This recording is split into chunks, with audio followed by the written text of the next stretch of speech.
tentang kufur besar dan macam-macamnya. Maksudnya kufur besar di sini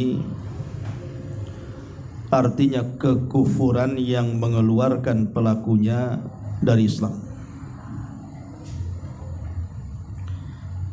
Karena ini berkaitan dengan masalah kekufuran keyakinan. Dan apa saja amalan-amalan atau perbuatan yang termasuk kufur akbar yang pelakunya tanpa sadar sudah keluar dari Islam ini. Dan tentu ini harus menjadi perhatian bagi kita, karena tidak selamanya orang yang mengucapkan kalimat syahadatu an la ilaha illallah Muhammadur Rasulullah tetap di atas keislamannya. Ada juga orang yang mengucapkan dua kalimat syahadat, rupanya dia melakukan kekufuran besar tanpa sadar, dia telah keluar dari Islam tapi masih mengaku Islam saja.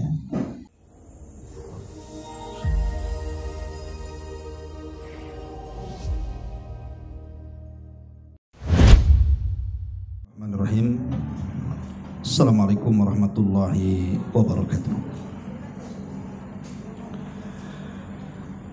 Alhamdulillah wassalatu wassalamu ala Rasulillah wa ala alihi wa sahbihi wa mawalah wa la hawla wa la quwata illa billahi wa ba'd.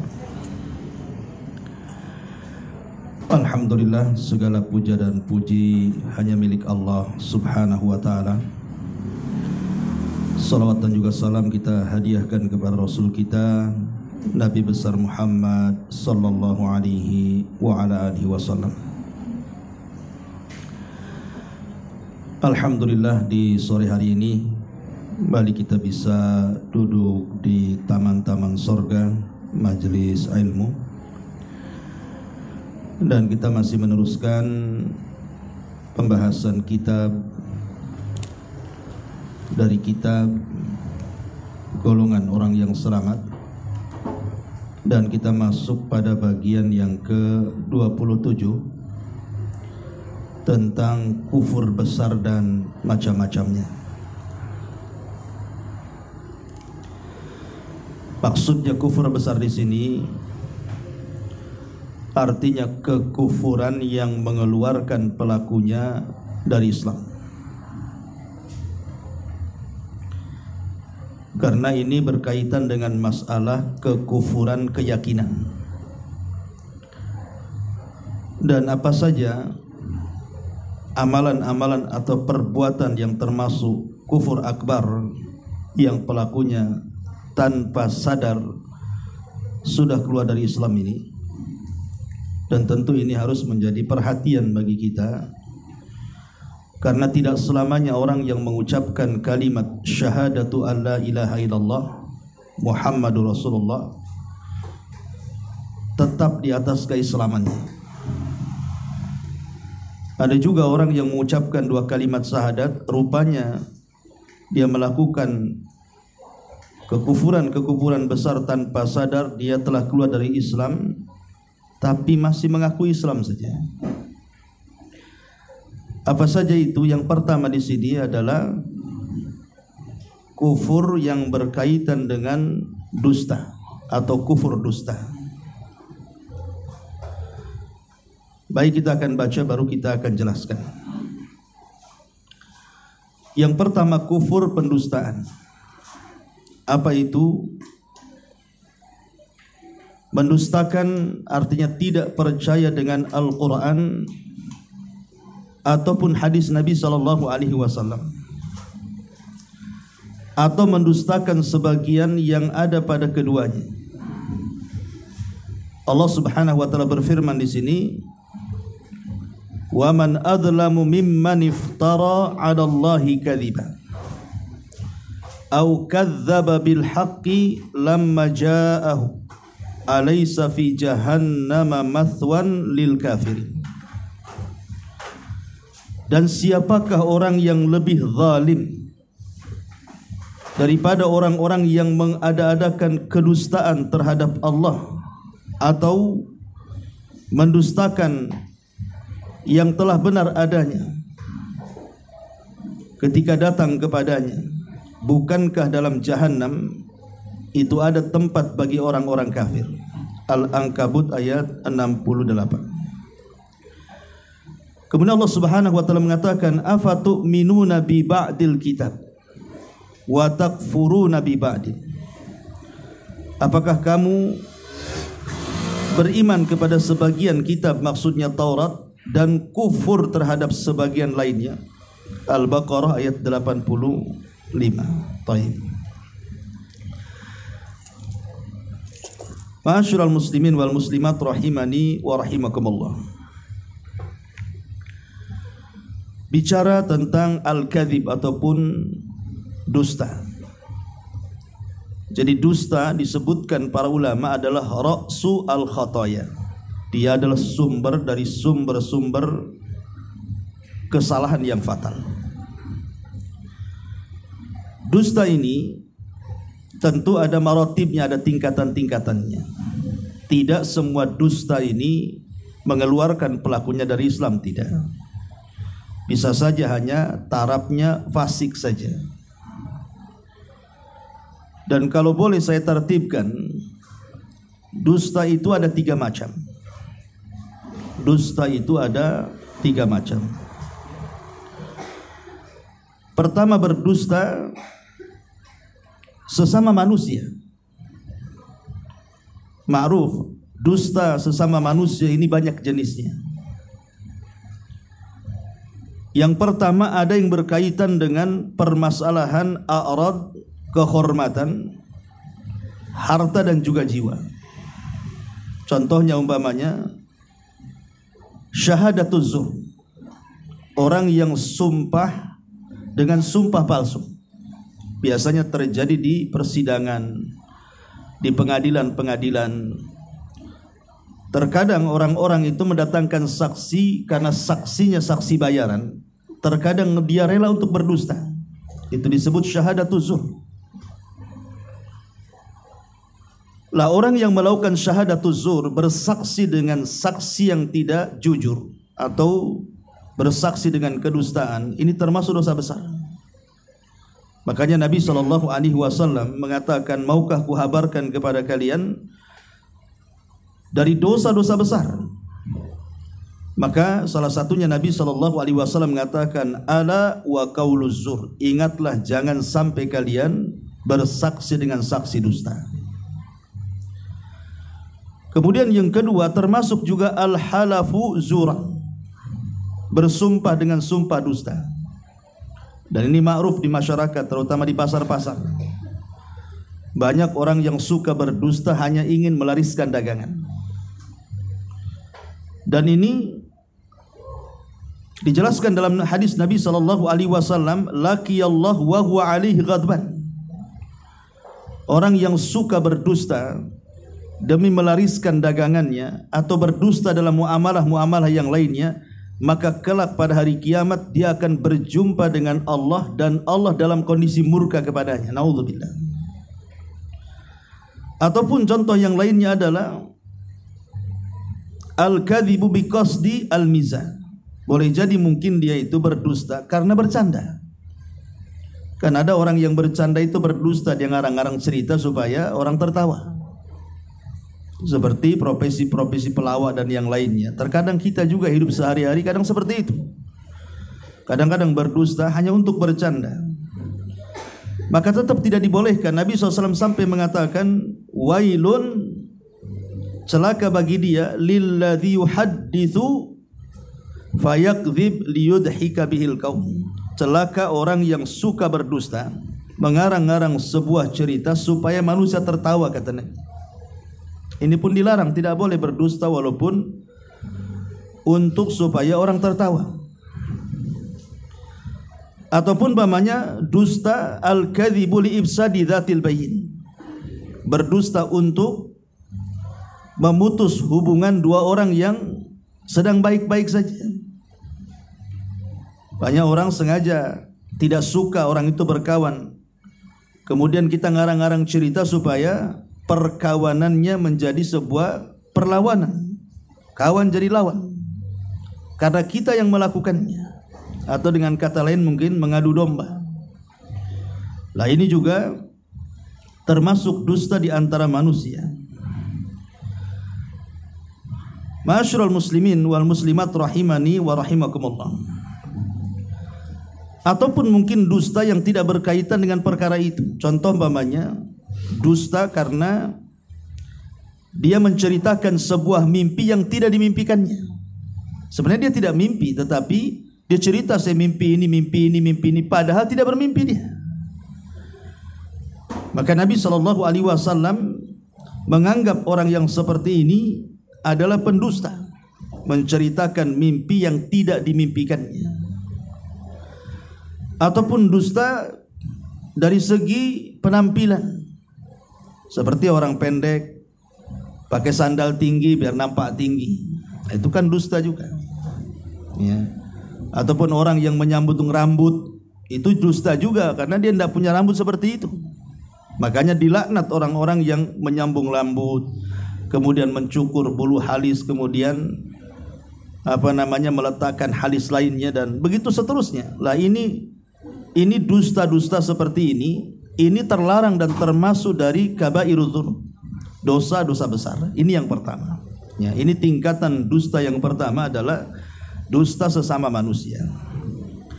Kemudian lebih tinggi daripada ini, yang dosanya lebih tinggi daripada ini adalah al-kadzibu 'alan nabi. Dusta terhadap Nabi SAW. Ini termasuk min akhtari anwa'il kadzib, termasuk sebahaya-bahayanya dari kedustaan. Kalau sudah berani mendustakan Nabi SAW, berarti dia di hujung kehancuran agamanya.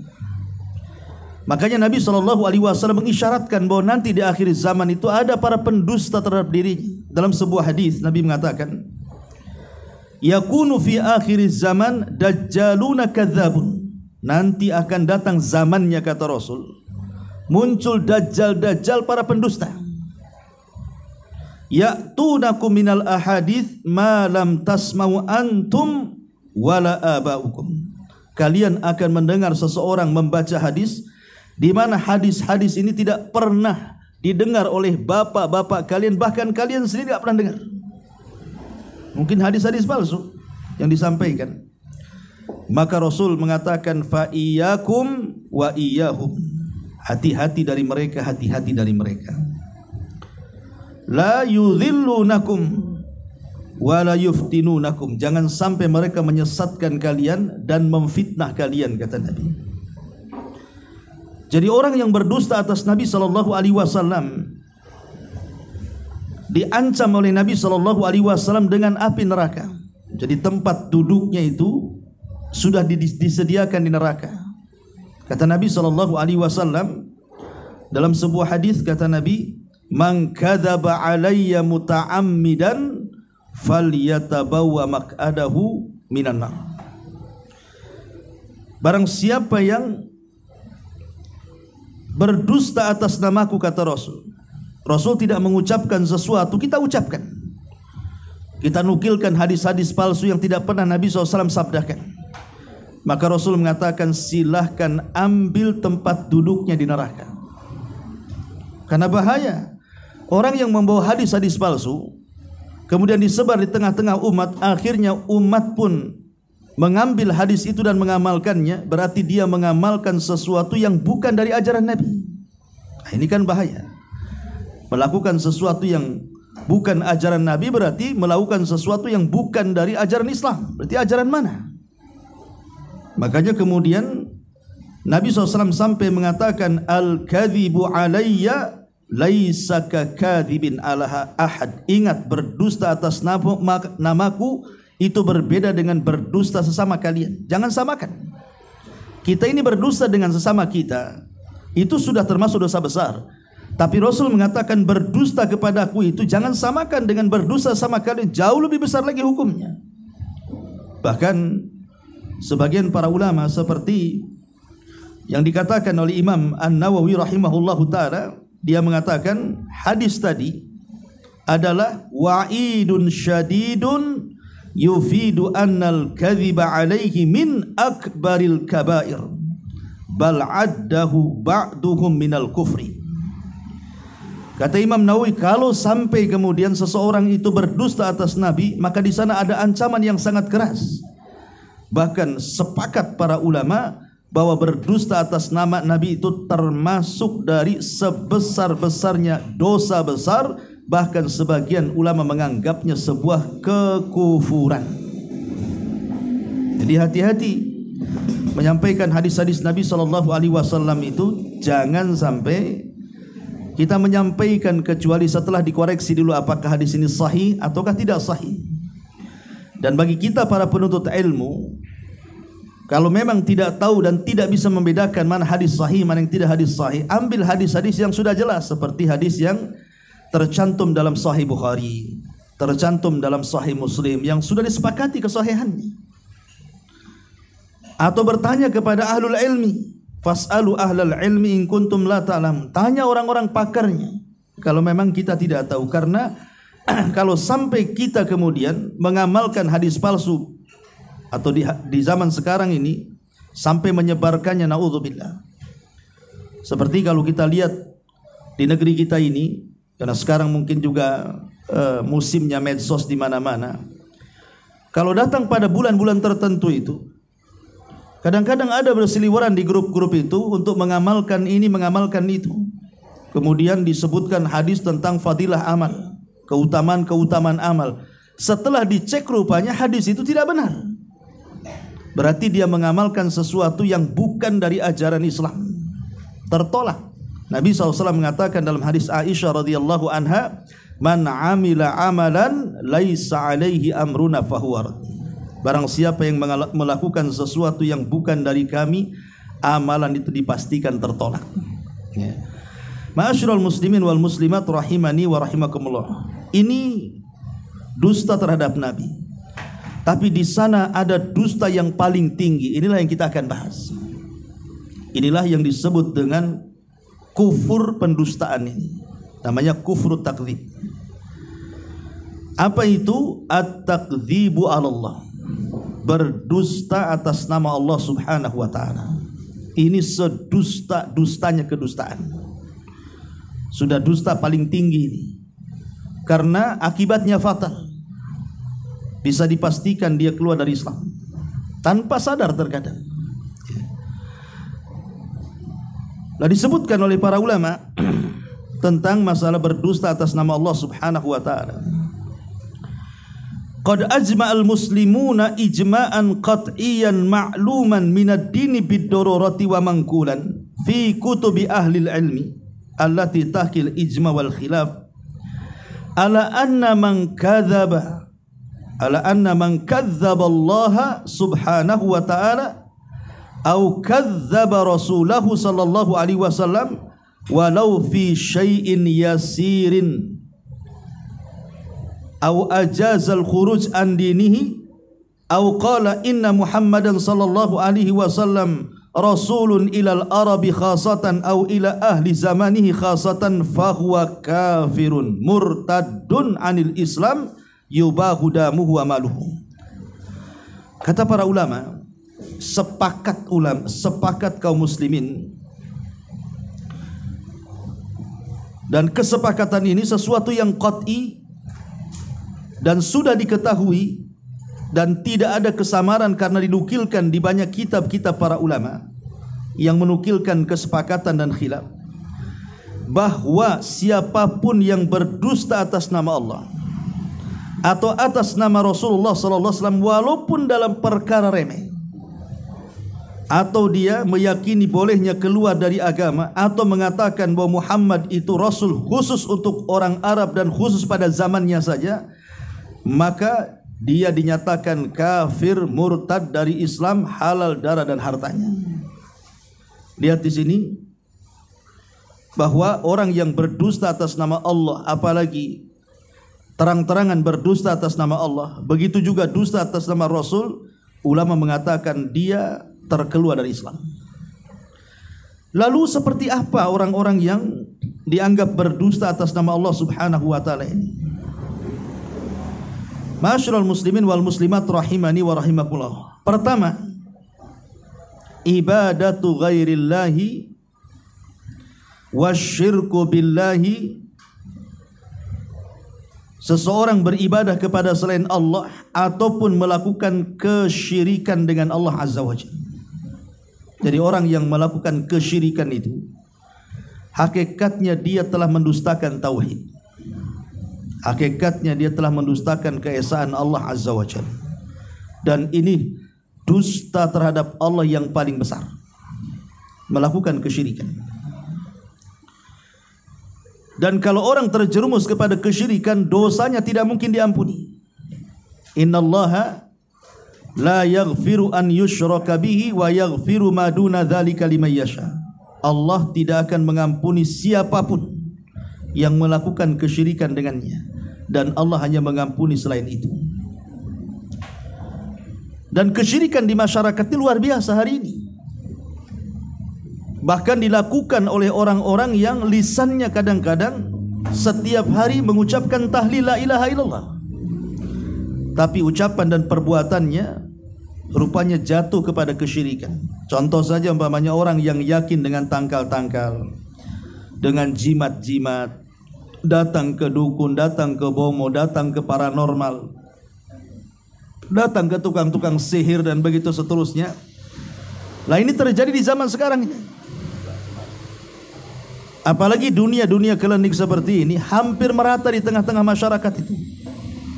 Seperti orang yang buka warung, ingin laris warungnya, datang ke dukun, kemudian meminta raja-raja, jimat-jimat ditempel di warung supaya laris gitu warungnya. Atau orang yang mencari jodoh datang ke dukun. Ada orang yang ingin naik pangkat dan jabatannya datang ke dukun, dan begitu seterusnya. Ini kan fenomena yang ma'ruf di masyarakat. Lah ini kesyirikan.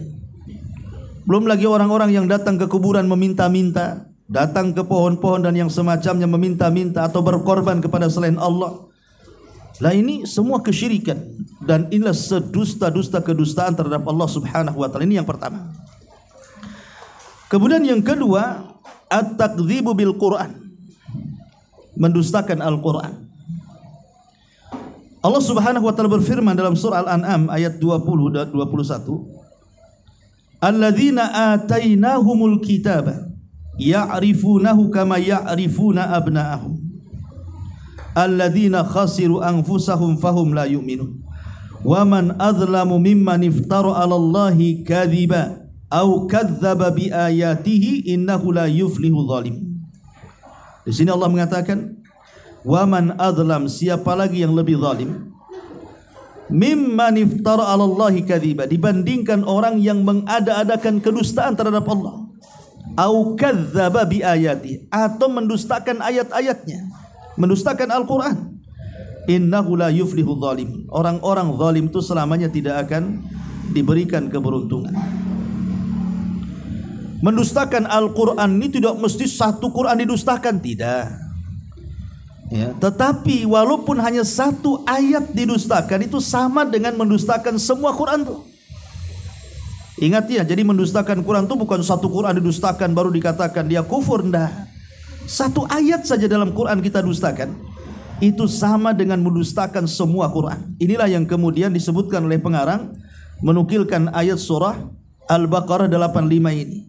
Afatu'minuna bi ba'dil kitabi wa takfuruna bi ba'din. Apakah kamu hanya beriman sebagian kitab kemudian mengingkari sebagian yang lain? Oh, tidak bisa. Ya. Kita harus beriman secara keseluruhan. Tidak boleh kita ini parsial hanya beriman sebagian, walaupun hanya satu ayat saja itu sudah dianggap mendustakan satu Quran. Ma'asyiral muslimin wal muslimat rahimani wa rahimakumullah. Apalagi kalau sampai kemudian mendustakan semua Quran, lebih fatal lagi. Satu ayat saja dianggap mendustakan semua Quran. Bagaimana pula satu Quran didustakan? Dengan mengatakan bahwa Quran itu bukan wahyu, itu karangan-karangan fiktif, tidak ada asal muasalnya. Ini kan bahaya. Ya, mengatakan kitab suci fiktif umpamanya. Ini sama dengan mendustakan Al-Quran. Karena Al-Quran itu mukjizat. Nabi SAW datang dari Allah sampai hari ini loh. Tidak ada orang yang sanggup merangkai seperti rangkaian Quran. Bagaimana mungkin kemudian Al-Quran itu rekayasa? Tulisan Nabi SAW, sementara Nabi itu ummi, tidak bisa baca, tidak bisa menulis. Kalau mungkin Nabi SAW bisa baca, bisa menulis, boleh saja mungkin Rasul itu menyadu dari kitab-kitab sebelumnya. Tapi Rasul itu Rasulul ummi. Jangan bicara tulisan, baca saja tak bisa. Menunjukkan bahwa Al-Quran itu datang dari Allah Subhanahu wa ta'ala. Makanya ada ayat yang mengatakan, seandainya Al-Quran itu lau kana min indi ghairillahi lawajadu fihi ikhtilafan katsira. Kalau Quran yang dibaca itu bukan datang dari Allah, tentu kita sudah melihat satu ayat dengan ayat yang lain itu pasti akan bertabrakan. Pasti ada kontradiktif satu ayat dengan yang lain. Tapi kan kita tidak melihat ayat sebanyak itu dari 30 juz itu bertentangan satu ayat dengan yang lain. Tidak ada. Dan ini menunjukkan bahwa memang dia adalah mukjizat datang dari Allah Subhanahu wa ta'ala untuk kemaslahatan hamba-hambanya. Ini yang kedua. Yang ketiga, tahrif kalamillahi azza wa jal, az-ziyadatu fi awin nuqsanu minhu. Mentahrif kalam Allah dengan cara menambah atau mengurangi. Disebutkan dalam ayat surah Al-Imran ayat 78. Wa inna minhum la fariqan yalwuna alsinatahum bil kitab litahsabuhu minal kitab wa ma huwa minal kitab wa yaquluna huwa min indillah wa ma huwa min indillah wa yaquluna 'alallahil kadhiba wa hum ya'lamun. Ada sebagian kelompok yang mereka memutar-mutar lisan mereka dengan Alkitab supaya mereka menganggap itu dari kitab, padahal bukan dari kitab. Dan mereka mengatakan ini datang dari Allah, padahal tidak datang dari Allah. Dan mereka telah berdusta atas nama Allah, sedangkan mereka sadar dan mengetahui. Jadi ketika kita katakan ini hukum datang dari Allah, setelah dicek di Quran tidak ada rupanya. Ya. Maka dengan mengada-adakan seperti itu, ini sama dengan mendustakan atas nama Allah Subhanahu wa ta'ala. Jadi bercerita tentang hukum-hukum tertentu bahwa ada dalilnya dalam Quran, setelah dicek tidak ada pula dalam Quran. Maka ini juga dusta atas nama Allah Subhanahu wa ta'ala. Ini bahaya. Mentahrif itu bahaya. Ya. Dan tahrif itu ada dua macam kan, ada segi lafadznya, ada segi maknanya. Segi lafadznya umpamanya dia mengurangi huruf dalam Al-Quran. Tetapi sehebat apapun orang hendak merusak Al-Quran dengan menghapus hurufnya atau satu dua hurufnya berpindah dari tempatnya, pasti diketahui. Kan sudah berapa kali itu ada orang yang mencoba merusak Al-Quran dengan menambah huruf, membuang huruf, mengganti huruf. Tetapi semua ketahuan. Kenapa? Karena Quran itu beda dengan kitab-kitab sebelumnya dari Injil, Taurat, dan Zabur. Kenapa? Karena Taurat, Injil, dan Zabur itu penjagaannya diserahkan oleh Allah kepada para ulama Bani Israel. Jadi manusia yang suruh jaga. Cuman ulama-ulama Bani Israel itu mereka tidak amanah. Akhirnya sebagian mereka merubah-rubah isi kitab. Tapi Al-Quran itu penjagaannya tidak diserahkan begitu saja kepada manusia, tapi Allah sendiri yang menjaganya. Makanya Allah Subhanahu wa ta'ala berfirman, "Inna nahnu nazzalna dzikra wa inna lahu lahafidun." Kami yang menurunkan Al-Quran, kami yang menjaganya. Jadi betul-betul Al-Quran itu dijaga. Jadi kalau di sebelah timur ada orang penyimpangan dalam Quran, pasti sebelah barat tahu. Karena Quran itu terjaga di Lauhil Mahfuz, kemudian terjaga di Baitul Uzza, dan terjaga di dada-dada kaum muslimin, dan terjaga dalam tulisan. Jadi luar biasa keotentikan Al-Quran itu secara lafaz tidak mungkin berubah. Apalagi Al-Quran itu akan mudah dihafal. Bahkan bukan hanya orang dewasa, anak kecil bisa hafal Quran. Anak-anak kecil, anak-anak belum balik pun bisa hafal Quran. Dan tidak ada sejarahnya ada orang hafal kitab Injil, ada orang hafal kitab Taurat. Nabi Musa saja, kalau dia mengajarkan Taurat itu dari papannya. tidak dari hafalannya. Di zaman Bani Israel itu cuma satu yang hafal Taurat. Siapa? Nabi Uzair. Itu sudah dianggap Tuhan dan dikatakan anak Tuhan lagi, gara-gara hanya hafal Taurat tuh. Dianggap dia itu anak Tuhan. Sebagaimana Allah mengatakan dalam surah At-Taubah, wa qalatil yahud Uzair ibnullah. Berkata orang-orang Yahudi itu Uzair adalah putra Allah. Hanya sebatas dia mampu menghafal Taurat, dikatakan putra Allah. Lah orang Islam loh yang hafal Quran itu bukan satu orang. Yang belum balik pun banyak. Tidak ada yang mengatakan hafal Quran itu dikatakan anak Allah. Itu bukti bahwa Al-Quran ketika mudah dihafal itu, Allah hendak menjaga Quran itu di dada-dada manusia. Walaqad yassarnal Qur'ana lidzikri, karena Allah telah mudahkan Al-Quran itu untuk diingat. Jadi ini yang pertama. Terkadang tahrif juga berlaku secara makna. Mungkin lafaz dia tidak berubah, tetapi penafsirannya itulah yang masalah. Dirubah-rubah sama orang. Kalau menafsirkan Quran memungkinkan orang untuk merusak Quran, tapi dari segi lafaz susah. Mereka merusak Quran itu hanya dari segi penafsiran.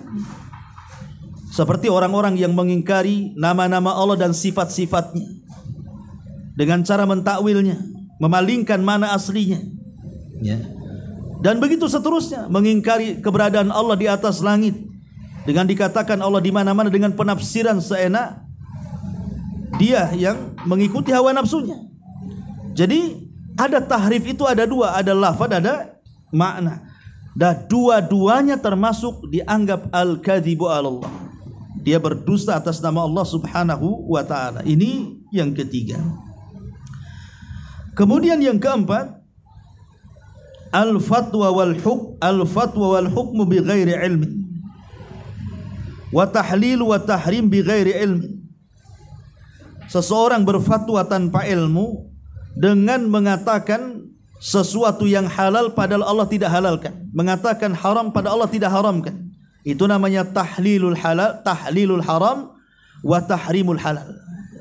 Dan itu disebutkan di dalam Al-Qur'an surah An-Nahl ayat 116. Wala taqulu lima tasifu alsinatakumul kadhiba hadza halalun wa hadza haramun litaftaru 'ala Allahil kadhiba innal ladzina yaftaruna 'ala Allahil kadhiba la yuflihun. Allah Subhanahu wa taala mengatakan, dan janganlah kalian memutarbalikkan lisan-lisan kalian untuk berdusta dengan mengatakan ini halal, ini haram, untuk membuat-buat kedustaan atas nama Allah Subhanahu wa taala. Karena sesungguhnya orang-orang yang membuat kedustaan atas nama Allah selamanya mereka tidak akan beruntung. Jadi menghalalkan yang Allah haramkan ataupun mengharamkan yang Allah halalkan, ini sama dengan berdusta atas nama Allah Azza wa Jalla. Ada di zaman Nabi SAW itu seorang sahabat mantan Nasrani, namanya Adi bin Hatim At-Ta'i. Adi bin Hatim At-Ta'i dulunya mantan Nasrani dari kabilah Tai. Kemudian dia masuk Islam. Ketika Nabi SAW membacakan surah At-Taubah, ittakhidu akhbarahum wa ruhbanahum arbaba min dunillah. Orang-orang Yahudi dan Nasrani itu mengambil padri dan pendeta mereka dijadikan sesembahan selain daripada Allah Azza wa Jalla. Jadi Adi bin Hatim At-Tai ini tidak terima, datang kepada Nabi dan mengatakan, Rasul, saya ini mantan pendeta. Ya. Tidak ada kok orang-orang Nasrani itu yang menyembah pendeta mereka. Maksudnya yang dipikirkan Adi itu disangka mungkin para kaumnya itu mungkin sujud kepada pendeta atau ruku kepada pendeta. Tidak ada, katanya Adi. Saya nggak pernah melihat kaum saya sujud dan ruku kepada saya. Kenapa kemudian ayat itu mengatakan bahwa orang-orang Yahudi Nasrani itu menjadikan pendeta dan padri mereka Tuhan? Maka Nabi mengatakan, wahai Adi, bukankah mereka apabila pendetanya menghalalkan, mereka halalkan, pada Allah haramkan? Apabila pendetanya mengatakan haram, mereka ikut mengharamkan, pada Allah halalkan? Kata Adi, iya, memang seperti itu. Maka Rasul mengatakan, fadzalika ibadatum, itulah bagaimana mereka menjadikan pendeta itu sembahan karena mengikuti apa yang dihalalkan pendetanya dan apa yang diharamkan pendetanya tanpa melihat apakah Allah menghalalkan atau mengharamkan. Ini yang jadi masalah. Ya. Jadi bahaya, kita tidak boleh mengatakan ini halal ini haram. Apalagi sampai kemudian menghalal-halalkan yang jelas haram. Seperti umpamanya Rasul mengatakan nanti di akhir zaman, sayastahilluna al-hirra wal harir wal khamra wal ma'azib. Kata Rasul SAW, sayakunu fi akhir zaman, akan datang zamannya orang-orang yang menghalalkan sutra, menghalalkan zina, menghalalkan khamr, dan menghalalkan alat-alat musik. Akan datang zamannya itu. Maksudnya sutra bagi laki-laki, kalau bagi perempuan tidak ada masalah. Kemudian perzinahan. Sekarang zina itu seolah-olah halal. Buktinya apa? Lokalisasi di mana-mana nggak ada yang ditutup. Bahkan sebagian dilegalkan pemerintah pula. Ya. Bahkan sekarang ini macam-macam perzinahan itu, bisa online, bisa offline, macam-macam. Mau siang, mau malam, sudah ada tempatnya. Seolah-olah orang yang berzina itu mereka mengatakan ini halal bukan haram dan tidak takut kepada Allah Azza wa Jalla. Ya. Ataupun mengatakan khamar itu halal dengan cara apa? Dengan cara mengganti nama. Karena nanti khamar itu akan diganti nama, sama dengan riba diganti nama kan gitu. Jadi bunga bank dan begitu seterusnya. Lah khamar juga untuk dihalalkan itu sampai diganti nama. Ya. Mungkin dengan sebutan-sebutan ini kita lihat orang-orang yang masak-masak enak itu kan. Di restoran-restoran itu hati-hati, kadang-kadang mereka pakai khamar kan.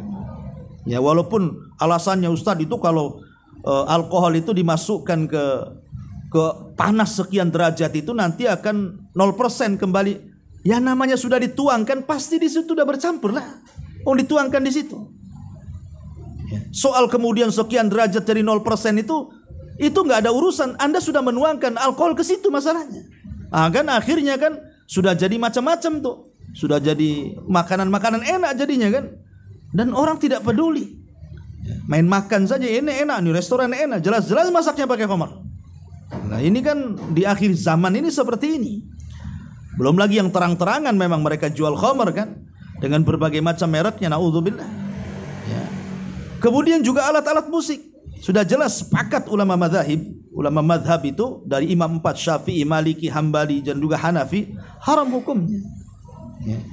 Lah, di sini ketika kita kemudian menghalalkan yang Allah haramkan, maka ini salah satu bentuk dia telah berdusta atas nama Allah Subhanahu wa taala. Ini yang keempat. Kemudian yang kelima, termasuk juga minal kadhibi 'ala Allah iddi'a'u anna an-nabiy sallallahu alaihi wasallam ra'a rabbahu lailatal Isra wal Mi'raj. Termasuk berdusta atas nama Allah berdasarkan hadis adalah ketika seseorang meyakini bahwa Rasul saat peristiwa Isra Mi'raj itu mampu melihat zat Allah Subhanahu wa taala. Ingat, tidak ada yang sanggup melihat zat Allah di dunia. Peristiwa Isra Mi'raj itu memang Nabi ke Sidratil Muntaha. Kita tidak ragukan kisah itu. Tapi ketika di Sidratil Muntaha apakah Nabi melihat Allah? Tidak. Apa kata Rasul dalam hadis yang sahih? Nurun inni ara. Aku hanya melihat cahaya. Jadi yang dilihat Rasul itu bukan zat Allah tapi tabirnya. Karena Allah punya tabir. Dan tabir Allah itu dalam riwayat nur, dalam riwayat nar, dalam riwayat cahaya, dalam riwayat api. Ya, jadi Rasul itu hanya melihat tabirnya. Jadi kalau orang kemudian muncul di zaman sekarang mampu melihat Allah di dunia, dustakan ucapannya. Karena Aisyah Ummul Mukminin radhiyallahu anha sampai mengatakan, "Man za'ama anna Muhammadan sallallahu alaihi wasallam ra'a rabbahu faqad a'dhama 'ala Allahil firya." Siapa yang menyangka bahwa Nabi Muhammad melihat Allah dalam peristiwa Isra Mi'raj itu, maka dia telah berdusta atas nama Allah Subhanahu wa taala. Ya kan dulu ada di Batam itu orang-orang yang kemudian mengaku mampu melihat Allah kan, tapi udah ditangkap polisi waktu itu kan. Ya, jadi bayar 500.000 zaman itu kan besar 500.000 tuh. Ya, kalau ingin melihat Allah, datang kemari, bayar 500.000, saya akan perlihatkan kau Allah dalam jolang air katanya. Masukkan ke kamar, entah apa mantra-mantranya, dilihat di air itu. Ya ada yang kemudian kayak kena hipnotis. Ya saya melihat Allah. Entah dibayar suruh ngomong begitu supaya laris atau enggak, wallahu alam kan. Mungkin orang-orang dia sendiri itu. Ya. Itu mungkin model marketnya seperti itu. Tapi walaupun dia melihat sesuatu dalam jolang itu, dipastikan bukan Allah. Bisa saja setan di situ. Yang dilihat dia itu setan, bukan Allah. Karena tidak ada orang yang sanggup melihat Allah sekelas Nabi Musa meminta melihat Allah Azza wa Jal. Allah katakan lantarani, engkau tidak bisa melihatku. Tetapi kata Allah, kalau engkau tetap ingin melihatku, lihat tuh gunung katanya. Gunung batu tuh. Gunung Bukit Tur tuh. Aku akan menampakkan diriku kepada gunung itu. Ketika Allah menampakkan zatnya kepada gunung itu, hancur gunung itu. Musa pun kaget kemudian pingsan. Setelah dia tersadar baru dia bertobat. Tubtu ilaika wa ana awalul muslimin. Ya Allah, aku bertobat kepadamu, aku enggak akan minta lagi katanya untuk melihat dirimu. Artinya sepakat kita orang Islam ahli sunnah itu Allah tidak bisa dilihat di dunia. Lalu kapan kita bisa melihat Allah? Nanti di akhirat. Karena itu bagian daripada kenikmatan Allah Azza wa Jal yang sangat besar, di mana orang-orang yang sudah masuk ke dalam sorga, di antara nikmat yang paling nikmat adalah bukan fasilitas sorga, tetapi ketika dia ditakdirkan mampu melihat Allah. Maka ketika kita memandang Allah, maka kenikmatan di sorga itu tidak ada apa-apanya. Itu sebuah nikmat yang sangat besar, dan itu nanti di akhirat. Ya.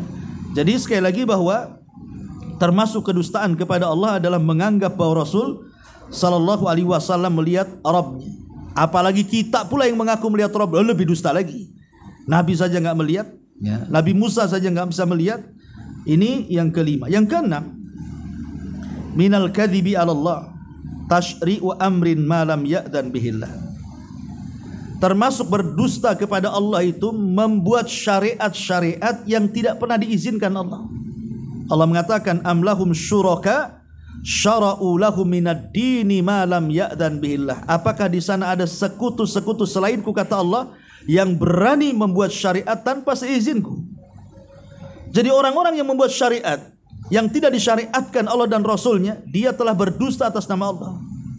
Seperti orang-orang yang membuat-buat hal-hal yang baru dalam agama, ya, membuat-buat sesuatu yang tidak pernah ada perintah dalam Quran, dalam hadis Nabi Sallallahu Alaihi Wasallam. Kalau dia menciptakan ataupun melakukan dan mengamalkan, maka dia telah berdusta atas nama Allah karena membuat syariat yang tidak pernah disyariatkan. Nah, ini juga yang keenam, termasuk berdusta atas nama Allah Subhanahu wa taala. Ma'asyiral muslimat yang dimuliakan Allah Azza wa Jalla. Lah di sini muallif rahimahullahu taala ketika mengambil dalil di sini surah Al-Ankabut ayat 68. Allah Subhanahu wa taala mengatakan di sini, "Waman azlamu mimman iftara 'alallahi kadziba." Dan siapakah yang lebih zalim? Siapa yang lebih zalim? Artinya tidak ada yang lebih zalim dibandingkan dia. Berarti zalimnya kezaliman. Ya, berarti itu zalim yang paling tinggi. Ketika Allah mengatakan waman adzlamu mimman iftara 'alallahi kadziba, daripada orang yang mengada-adakan atas nama Allah sebuah kedustaan. Au kadzdzaba bil haqq lamma jaa, atau mendustakan kebenaran ketika sampai kepadanya. Alaysa fi jahannama mathwan lil kafirin. Bukankah di dalam neraka jahanam itu adalah tempat-tempat orang yang kafir? Ketika Allah menutup ayatnya dengan kekafiran, menunjukkan bahwa para pendusta Allah dan para pendusta Rasul itu dinyatakan kafir karena Allah tutup dengan kekafiran. Ma'asyiral muslimin wal muslimat rahimani wa rahimakumullah. Taib. Setelah kita tahu tentang macam-macam kedustaan, sebelum kita tutup kita akan bahas apa akibat kedustaan dulu. Ya. Ma'asyiral muslimin wal muslimat rahimani wa rahimakumullah. Dampak dusta ini itu sangat fatal sekali. Pertama, dusta ini menghilangkan ketenangan. Orang kalau sudah berdusta ini biasanya nggak tenang. Kan kadang-kadang kita ini berdusta, ngomong itu kepikiran tuh, kalau kita tahu dusta itu dosa, kadang-kadang kita ini nggak tenang. Kenapa saya tadi berdusta tadi? Kenapa nggak jujur saja? Jadi dusta itu terkadang menghilangkan kenyamanan dalam hati, menyempitkan dada. Ini yang pertama. Kemudian yang kedua, dusta itu bisa yumridul qalba, bisa membuat hati sakit. Karena dusta itu adalah penyakit-penyakitnya orang munafik. Jadi orang-orang munafik itu sakit hati mereka. Dan sakitnya hati orang munafik itu karena di antara ciri-cirinya adalah idza haddatsa kadzab. Kalau dia ngomong dusta, itulah ciri-ciri munafik. Dan itu satu di antara penyakit hati. Kemudian yang ketiga, al-kadzibu. Dusta ini bisa mengurangi rizki dan menghilangkan berkah. Seperti namanya para pedagang. Kan mereka berdusta kadang-kadang tujuannya apa? Supaya dapat keuntungan. Ya. Tapi sebenarnya hakikatnya dia sedang menghilangkan rizki. Okelah, zahirnya terkadang memang betul, nampak untungnya banyak, tetapi banyaknya itu tidak ada berkah sama sekali, seolah-olah tidak ada untungnya. Jadi dusta ini ingat bisa menghilangkan rizki, walaupun tidak hilang rizkinya, tapi berkahnya dicabut. Kemudian yang keempat, dusta juga penyebab jauhnya para malaikat kepada kita. Dan itu disebutkan dalam hadis Nabi SAW, idza kadzabal abdu taba'adal malaku anhu milan min natani ma ja'abi. Subhanallah. Kata Nabi SAW, walaupun hadis ini sebenarnya melemahkan, apabila seorang hamba berdusta, malaikat akan menjauh darinya, dan malaikat menjauh karena baunya sangat busuk sekali. Coba malaikat mencium bau busuk para pendusta. Kalau seandainya bau ini nampak kepada kita, mungkin ketahuan tuh antara pendusta satu dengan yang lainnya kan. Kemudian juga yang kelima, dusta ini menyebabkan manusia bercerai-berai. Karena terkadang orang ini mengadu domba dengan dusta, akhirnya bercerai-berai, saling bermusuhan. Kemudian yang keenam, terhalangnya hidayah bagi orang yang berdusta itu. Karena Allah yang mengatakan, innallaha la yahdi man huwa musrifun kadzdzab. Allah tidak akan berikan hidayah kepada orang yang berlebihan lagi berdusta. Kemudian yang nomor 7, sebab jauhnya daripada rahmat. Kemudian yang nomor 8, dusta itu mengantarkan kepada kekejian, dan kekejian itu mengantarkan ke neraka. Iyyakum wal kadziba fa innal kadziba yahdi ilal fujur wal fujur yahdi ilan nar. Hati-hati jangan berdusta, karena dusta itu mengantarkan kepada kekejian, dan kekejian itu mengantarkan ke neraka. Dan banyak lagi ya, kalau bicara tentang dampak madarat dusta ini di dunia. Sekarang masuk kepada alam kubur. Ya. Disebutkan dalam sebuah hadis yang sahih yang dikeluarkan Bukhari Muslim dari hadis Abdullah ibn Mas'ud radhiyallahu an. Ya. Jadi Nabi SAW sampai mengatakan, atau dari hadis Samurah ibn Jundub, Nabi pernah mengatakan, aku melihat pada malam ketika aku diisrakan. Jadi Rasul itu diperlihatkan neraka. Kata Nabi, fara'aitu rajulan, aku melihat ada seseorang yushakku shidkuhu, yang kemudian dimasukkan pisau di mulutnya, kemudian ditarik sampai tengkuknya. Kemudian setelah itu dimasukkan lagi pisau dari sebelah kirinya, kemudian ditarik lagi ke tengkuknya. Kemudian Rasulullah SAW mengatakan, mahadhan, ada apa ya orang ini? Kenapa siksanya seperti itu? Sampai ditarik-tarik pisau ke mulutnya, sampai sobek ke sana kemari. Maka Rasulullah SAW mengatakan, itulah para pendusta yang dustanya itu hatta tablughal ufuk, hatta tablughal ufuk, sampai dustanya itu melayang sampai ke langit. Apa maknanya dustanya sampai ke langit? Di zaman dulu kalau menyebar kedustaan itu sangat sulit sekali, karena kan modelnya dari mulut ke mulut, dari telinga ke telinga. Tapi di zaman sekarang menyebar kedustaan itu sangat mudah sekali lewat medsos itu. Kita membuat berita hoax, jangan hitungan jam, hitungan menit sudah tersebar ke seantero dunia tuh. Lah itu namanya dusta sampai melambung ke langit tuh. Menyebar kedustaan, akhirnya semua menjadi korbannya. Lah ini sangat mengkhawatirkan. Makanya hati-hati kalau kita copy paste, menyebar sebuah berita, menyebar sebuah makalah, cross check dulu, jangan main tulis, main copy paste, main sebar, pastikan kebenarannya. Karena kalau itu bagian dari berita hoax, maka kita masuk pada hadis ini. Ya. Ini cerita kubur. Bayangkan sudah disiksa dengan azab kubur. Kemudian di akhirat nanti Allah Subhanahu wa taala sampai berfirman dalam Al-Qur'an, "Wa man adzlamu mimman iftara 'ala Allahi kadziba."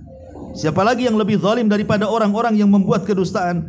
Ulaika yu'raduna 'ala rabbihim. Mereka lah orang-orang yang akan dipalingkan daripada Rabb mereka. Wa yaqulu al-ashhad, maka akan berkata al-ashhad, orang-orang yang menyaksikan, ya dari kalangan orang-orang yang beriman, dari kalangan para malaikat dan begitu seterusnya, haula illadzina kadzdzabu ala rabbihim, Ingatlah mereka-mereka itulah para pendusta terhadap Rabb mereka, ala laknatullahi ala zalimin. Ingatlah laknat Allah akan diberikan kepada orang zalim. Maksudnya begini. Jadi nanti pada hari kiamat ada orang-orang itu yang dihisab dengan hisab mudah. Dan sering saya jelaskan hisab mudah itu artinya Allah memanggil seseorang di halayak orang ramai. Ya. Di halayak orang ramai kemudian Allah panggil seseorang. Kemudian Allah tutup orang ini dengan tabirnya sehingga manusia tidak melihatnya. Kemudian Allah mulai menampakkan dosa-dosanya dan mengatakan, bukankah ini dosamu? Dia mengatakan, iya wahai Rabb. Bukankah ini dosamu? Dia mengatakan, iya Rabb. Tapi manusia tertutup dengan hijabnya. Kemudian ketika dia terus mengakui dosa-dosanya dan dia pun merasa bahwa dia akan hancur karena terlampau banyak dosanya, dia hampir melangkah ke neraka, tiba-tiba dipanggil oleh Allah Azza wa Jalla dan mengatakan, ya fulan, dulu di dunia kututupi aibmu, sekarang di akhirat ku ampuni dosamu. Inilah orang-orang yang hisabnya mudah. Tapi di sana ada orang-orang yang hisabnya sulit. Ketika ditanya oleh Allah Azza wa Jalla, dia mengingkari, dan itu di hadapan orang ramai. Maka ketika ketahuan dia berdusta, maka semua makhluk yang menyaksikannya akan mengatakan seperti dalam ayat ini, haula'il ladzina kadzdzabu ala rabbihim ala laknatullahi ala zalimin. Lihat mereka para pendusta, itulah para pendusta terhadap Rabb mereka, dan laknat Allah bagi mereka, bagi orang-orang yang zalim. Jadi dicaci maki oleh seluruh manusia, seluruh malaikat yang ada di padang mahsyar itu. Nah, itu hukuman orang-orang yang berdusta. Ini secara umum ya. Macam mana kalau dustanya itu bukan hanya kepada manusia, bukan hanya kepada nabi, tapi dustanya kepada Allah Subhanahu wa taala. Maka ini sedusta-dusta kedustaan, dan ini bagian daripada kekufuran, ya. Wallahu alam. Ini diantara poin pertama dari bab ke-27, kufur besar dan macam-macamnya.